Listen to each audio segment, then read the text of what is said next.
Bismillahirrahmanirrahim. Assalamualaikum warahmatullahi wabarakatuh. Innal hamdalillah salatan wa salaman ala Rasulillah wa ala alihi wa sahbihi wa mawalah. Ashhadu an la ilaha illallah wahdahu la syarikalah wa ashhadu anna Muhammadan abduhu wa rasuluh la nabiyya ba'da. Allahumma salli wa sallim wa barik ala ali Muhammad wa ala ali Muhammad kama sallaita ala ali Ibrahim wa ala ali Ibrahim fil alamina innaka Hamidum Majid. Rabbi shrah li sadri wa yassir li amri wahlul 'uqdatam min lisani yafqahu qawli. Alladzi khalaqal mauta wal hayata liyabluwakum ayyukum ahsanu amala. Alhamdulillah, puji syukur bagi Allah yang telah memberikan kita kesempatan, kesehatan dan kekuatan untuk bisa berhadir memenuhi panggilan yang telah ditetapkan sehari semalam minimal 5 waktu. Salawat beriring salam kepada junjungan alam Nabi besar Muhammad sallallahu alaihi wasallam serta keluarga dan para sahabatnya. Jamaah subuh yang dirahmati Allah, kalau kita melihat perjalanan waktu, maka hari ini menyisakan sekitar 4 hari ke depan atau 3 hari ke depan kita telah meninggalkan tahun 2021. Pekan depan insya Allah kita sudah masuk dalam tahun 2022. Ini artinya bahwa perjalanan waktu kita dalam hal umur kita sesungguhnya bukan bertambah. Lahiriah dia bertambah dalam bentuk angka, namun hakikatnya dia berkurang dalam bentuk jatah. Persoalannya, sudah sampai di mana persiapan kita menghadapi jatah yang berkurang. Maka menjadi penting bagi kita jamaah rahmati Allah, dalam 30 menit ke depan insya Allah waktu kita cukup dan kita sampai pada satu titik kesimpulan yang sama untuk mencoba bermuhasabah, untuk mencoba mengintrospeksi diri, pencapaian target apa yang sudah sampai dalam jenjang level ibadah kita. Bahwa di Al-Quran Allah menyampaikan, dan kita sudah ma'aruf dengan dalil ini, dengan ayat ini, wa ma khalaqtul jinna wal ins illa liya'budun, tidak aku ciptakan jin dan manusia untuk beribadah. Dan inti dari ibadah itu adalah satu, takwa. Kalimat takwa ini Allah sebutkan sebanyak 115 kali dalam Al-Quran, dalam semua turunannya. Ada tatakun, ada muttaqin, ada muttaqun. Afala ta'qilun, mengajak kita berpikir bagi orang bertakwa. Itu tujuannya adalah untuk menjadikan barometer bahwa takwa itu adalah proses terakhir dari seluruh rangkaian ibadah yang kita jalani. Namun demikian, jamaah rahmati Allah, ulama membagi klasifikasi kita dalam beragama ini menjadi 5 tingkat, menjadi 5 level. Nanti kita lihat bagaimana kita ada di level mana ini sekarang. Posisi kita ada di tahap yang keberapa. Karena setiap tahapan itu menggambarkan dan menceritakan seperti apa sebetulnya proyeksi kita. Kalau hari ini kita melihat jumlah populasi penduduk dunia 7,5 miliar orang lebih kurang, dan diprediksi di tahun 2030 itu mencapai angka sekitar 8,5 atau 9 miliar. Ternyata populasi muslim itu hanya 1,7 miliar. Kecil kita, termasuk kecil kita. Dominasi yang paling banyak itu adalah Nasrani, 2,8 miliar populasinya. Bandingkan kita yang cuma 1,7. Dari sisi kuantitas kita belum bicara kualitas ini, jamaah rahmati Allah. Kita baru bicara kuantitas, jumlah. Kita kalah banyak. Jadi kita ndak usah petantang petenteng gitu. Nggak usah sok-sokan lah dalam bahasa anak muda. Nggak bisa apa-apa kita. 1,8 melawan 7,8. Kalah kita. 1,8 2,8 nggak ada apa-apanya. Itu baru bicara kuantitas. Bicara kualitas, oh lebih-lebih. Angka harapan hidup orang Nasrani itu yang didominasi oleh Eropa dan Amerika itu levelnya mencapai 90 sampai 95 tahun. Itu angka harapan hidup. Artinya umur hidup orang Nasrani itu jauh lebih tua ketimbang kita. Kita mayoritas muslim yang 1,78 miliar ini, angka harapan hidupnya ada di angka 60 sampai 75. Kecil. Jauh benar. Nah, terus apa hubungannya? Apa hubungannya data statistik tadi dengan level kita dalam beragama ini? Kita ketahui bahwa untuk mencapai derajat takwa, ulama membuat batasan. Ada 4 level di bawahnya harus dilalui. Yang keempat-empatnya ini semakin tinggi, semakin naik, semakin berat. Jebakannya semakin banyak, tantangannya semakin kuat, rintangannya semakin hebat. Yang pertama adalah muslim. Menjadi seorang muslim. Tidak bisa mencapai derajat takwa kalau belum menjadi seorang muslim. Apa syarat untuk menjadi seorang muslim? Cukuplah dengan hanya mengucapkan 2 kalimat syahadat, kita sudah menjadi seorang muslim. Cukuplah hanya mengucap dengan asyhadu alla ilaha illallah wa asyhadu anna muhammadar rasulullah. Cukup, kita sudah menjadi seorang muslim. Ternyata gampang menjadi muslim. Oh tidak gampang menjadi muslim. Jangan rahmati Allah. Tidak mudah untuk menjadi seorang muslim. Kalaulah gampang menjadi seorang muslim, maka Cina di kota Loksmawe itu sudah mudah dia menjadi seorang muslim. Bagi kita mudah mengucapkannya, tapi bagi mereka yang di luar muslim, ini bukan perkara gampang. Karena syarat untuk masuk menjadi seorang muslim, dari Nasrani, dari musyrik menjadi seorang muslim, dia harus meninggalkan jubah kebesaran dunianya. Maka kalau kita perhatikan seluruh orang yang masuk Islam itu dicopot atribut dunianya, tidak diakui sebagai anak oleh ayahnya, tidak mendapat warisan oleh keluarganya. Kenapa? Karena sudah menjadi seorang muslim. Dan kita hari ini juga begitu identitas kita. Maka kita jadi beragama ini biasa-biasa sajalah. Jadi Islam yang biasa-biasa saja. Bagaimana Islam yang biasa-biasa saja? Ya, tidak usahlah sholatnya itu khusyuk-khusyuk kali. Islam biasa-biasa saja. Tidak usahlah ngajinya kencang-kencang sekali. Islam biasa-biasa saja. Kalau ceramah, ya tidak usahlah tajam-tajam kali. Islam biasa-biasa saja. Ini yang terjadi hari ini. Dan kita melihat Islam itu dalam 3 keadaan. Dalam 3 keadaan. Lahir diakikahkan, Islam. Nikah dibuat walimah, itu Islam. Meninggal takziah, itu Islam. Itu ritual Islam yang kita dapatkan hari ini. Buktinya apa?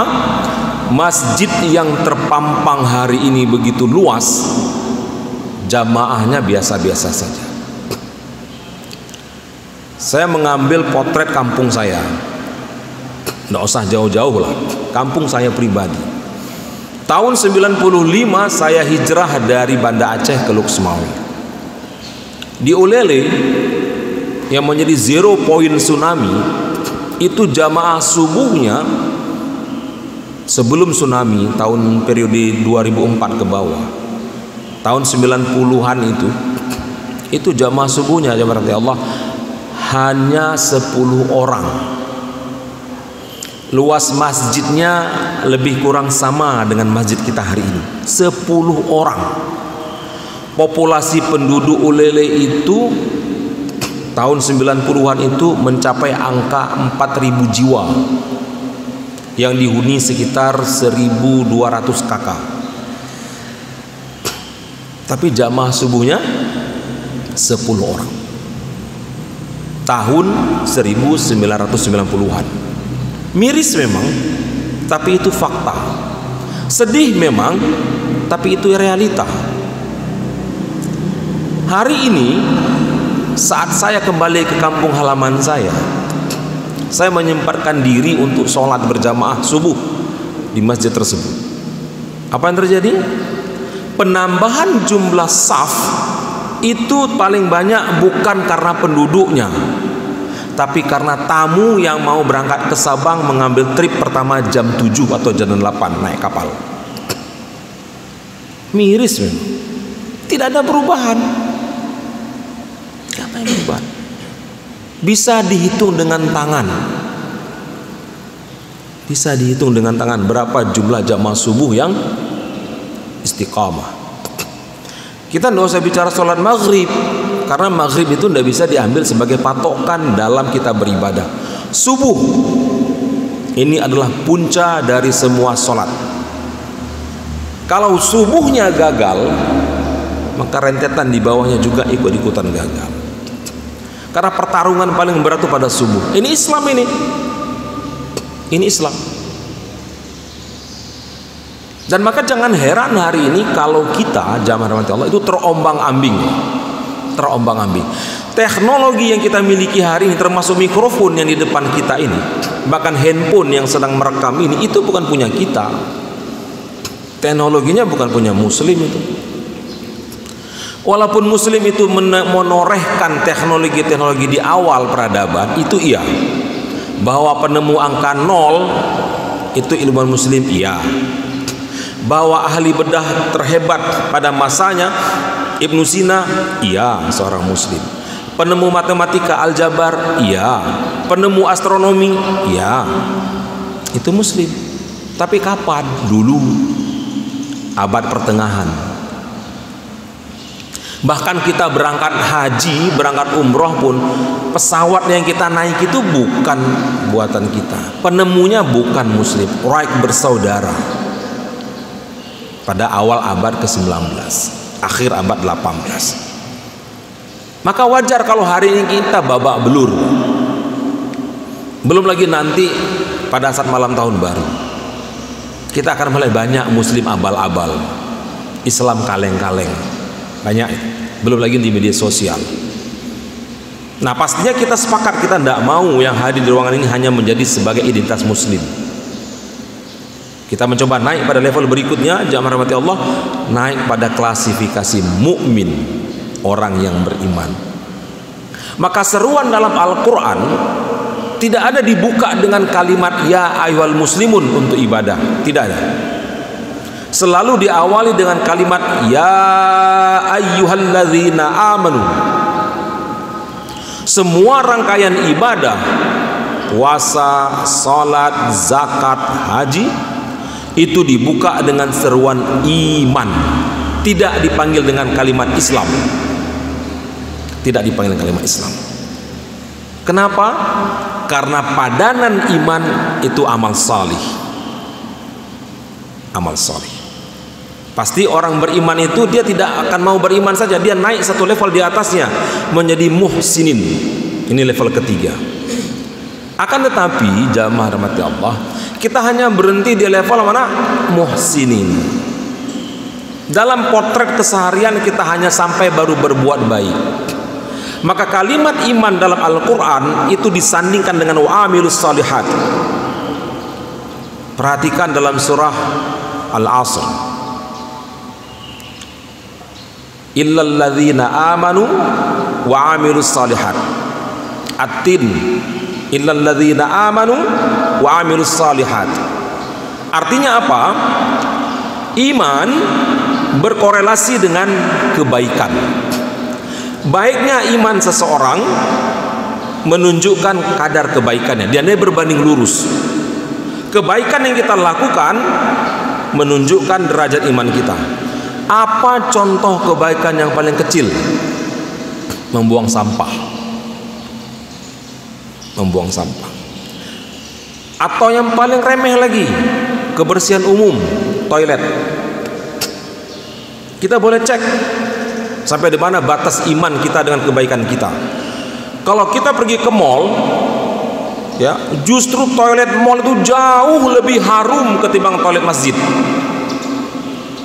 Kita boleh cek toilet di mall, di pusat-pusat perbelanjaan modern jauh lebih bersih, jauh lebih steril, jauh lebih wangi ketimbang toilet masjid. Ini fakta. Kita tidak bisa ngelak hari ini. Kita tidak usah bicara tinggi-tinggi lah. Untuk berbuat baik saja kita pontang-panting sudah, babak belur gitu. Naik mobil saja kita buang sampah tisu keluar. Itu kalau kita berhentikan mobil yang kita cek siapa, maka dominannya muslim. Itu paret di depan itu sampah luar biasa itu. Itu gambaran Islam sebetulnya. Malu kita. Padahal di banyak tempat terpampang atau haruminal iman, kebersihan itu sebagian dari iman. Gak ada. Kita tidak mengamalkan itu. Justru yang diamalkan itu adalah orang-orang di luar kita. Jepang itu negara yang paling sehat. Usia penduduk Jepang itu rata-rata 95 tahun ke atas. Siapa Jepang? Shinto agamanya, penyembah matahari, kaum musyrikin. Tapi hidup sehat mereka sudah terbina sejak kecil. Hidup bersih mereka sudah terdidik sejak kecil. Beda dengan kita. Beda dengan kita. Bahkan untuk sholat saja kita masih berani pakai kaos dalam. Masih berani pakai baju kaos dalam, kaos katok. Itu untuk sholat. Tapi untuk bertemu seorang pejabat, kita akan mengganti setelan kita. Yang pejabat itu kalau kita mati dia tidak ingat dengan kita. Bahkan kita untuk berjumpa dengan sang pencipta yang memberikan banyak nikmat untuk dalam kehidupan kita, ya kita biasa saja. Ya tapi kan fikihnya Ustaz selesai. Yang penting itu suci, tutup aurat, habis. Ustaz. Kita selalu mengambil hukum fikih dalam beribadah. Ini standarnya sudah tercapai, selesai. Kita tidak mau lebih gitu. Tapi untuk makhluk, untuk manusia, untuk orang yang dia tidak punya kebaikan dalam kehidupan kita, kita berhabis-habisan, berlebih-lebihan. Harus bajunya sudah digosok, harus pakai parfum, harus wangi. Banyak syarat protokoler yang harus diikuti. Tapi untuk agama ini, untuk sholat saja kita main-main. Hatta sekalipun secara fikih dia terpenuhi, tapi etikanya, akhlaknya. Maka perhatikan agama ini akhlak. Rasul diutus ke dunia itu memperbaiki akhlak. Akhlak kita kepada Allah itu mana? Inilah berbuat baik. Maka bicara iman pasti bicara kebaikan. Bicara kebaikan itu pasti levelnya iman. Dan dia berbanding lurus, bukan berbanding terbalik. Jadi semakin naik iman, amal soleh semakin naik. Dan di titik ini kita hanya sampai di sini. Jamaah rahmati Allah. Kita belum bicara takwa. Kita baru berhenti di berbuat baik. Apalagi contoh berbuat baik yang paling ringan tapi setiap hari terlewati, senyum. Sulit sekali kita senyum. Seorang suami begitu ramah kepada istri orang lain. Kalau ditelepon oleh perempuan lain, ramah sekali. Tapi kalau ditelepon oleh istrinya, ketusnya minta ampun. Istri juga gitu. Seorang istri kalau ditelepon oleh suami orang, oleh laki orang, bagus sekali bahasanya, lembut suaranya, dijaga intonasinya. Tapi begitu suaminya yang telepon, sama juga ketus bicaranya. Jutek bahasa kita. Itu berbuat baik, baru bicara kebaikan. Nah terus bagaimana dengan ibadah yang kita lakukan? Kenapa ibadah yang kita lakukan tidak mampu merubah cara kita, tidak mampu merubah gaya penampilan kita, tidak mampu mewarnai karakter kita? Tentu ada yang salah di situ, ada yang keliru di situ. Kalau bahasa kita sekarang, percuma aja sholat tapi dia korupsi, percuma saja sudah berhaji tapi dia masih mabuk. Kita sering mendengar ungkapan-ungkapan itu. Tidak percuma, tidak percuma. Karena justru nanti ibadah itulah yang akan memperbaiki dia pelan-pelan.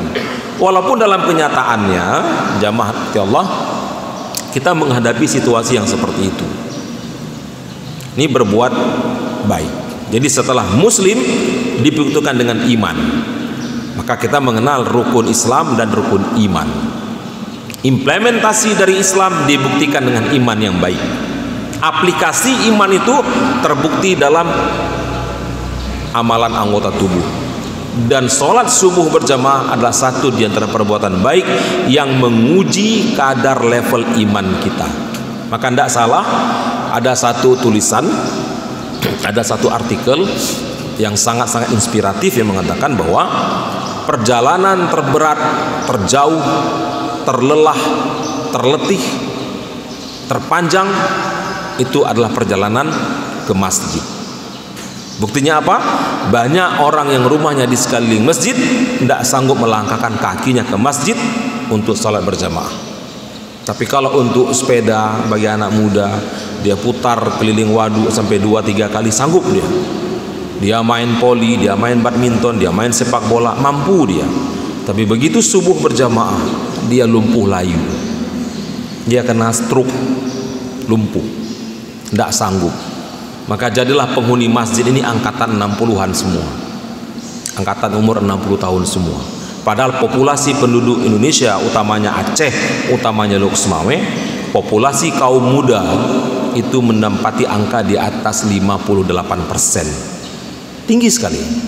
Tapi yang hadir ke masjid tidak sampai 1% dari jumlah populasi usia pemuda. Itu mukmin, itu muhsin itu. Tapi kita hanya sampai di situ. Kenapa? Karena ada 2 level lagi sebelum mencapai takwa. Ada 1 level lagi sebelum mencapai takwa. Itu apa? Mukhlisin. Orang-orang yang ikhlas. Orang-orang yang ikhlas. Ini berat ini.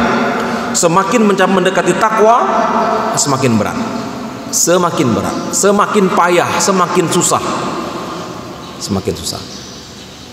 Dari 114 surah dalam Al-Quran hari ini yang kita yakini kebenarannya, seluruh surah dalam Al-Quran itu cocok antara judulnya dengan isinya. Dimulai dari Al-Fatihah, surah pembuka, yang mengandung dan mewakili 114 surah, 6.600 ayat, ada dalam 7 ayat yang diulang-ulang. Al-Baqarah, sapi betina, menceritakan bagaimana peristiwa nanya Nabi Musa. Ali Imran menceritakan bagaimana profil keluarganya Ali Imran. An-Nisa menceritakan bagaimana gender dalam Al-Quran disorot, yaitu kaum wanita. Al-Maidah menceritakan hidangan dalam ayat terakhir dalam surah Al-Maidah tentang bagaimana Nabi Isa ditantang oleh kaumnya. Artinya seluruh surah dalam Al-Quran antara judul dan isi itu connect. Al-Falaq menceritakan waktu subuh, An-Nas menceritakan manusia. Hanya 1 surah antara judul dan isi tidak cocok atau tidak. Kalau kita baca secara teks harfiahnya, itu hanya surah Al-Ikhlas. Karena kita tidak akan pernah menemukan kalimat ikhlas dalam surah tersebut. Kita nggak akan ketemu kalimat Al-Ikhlas. Karena dimulai dari kalimat Qul huwallahu ahad. Judulnya Al-Ikhlas. Tapi yang lain semua sama. Apa intinya? Apa pesannya? Bahwa ikhlas itu sesuatu yang nyata namun abstrak. Dia ada tapi tak berbentuk. Dan kadarnya itu diukur dari level iman. diukur dari level iman. Padanan ikhlas itu adalah namanya ridha.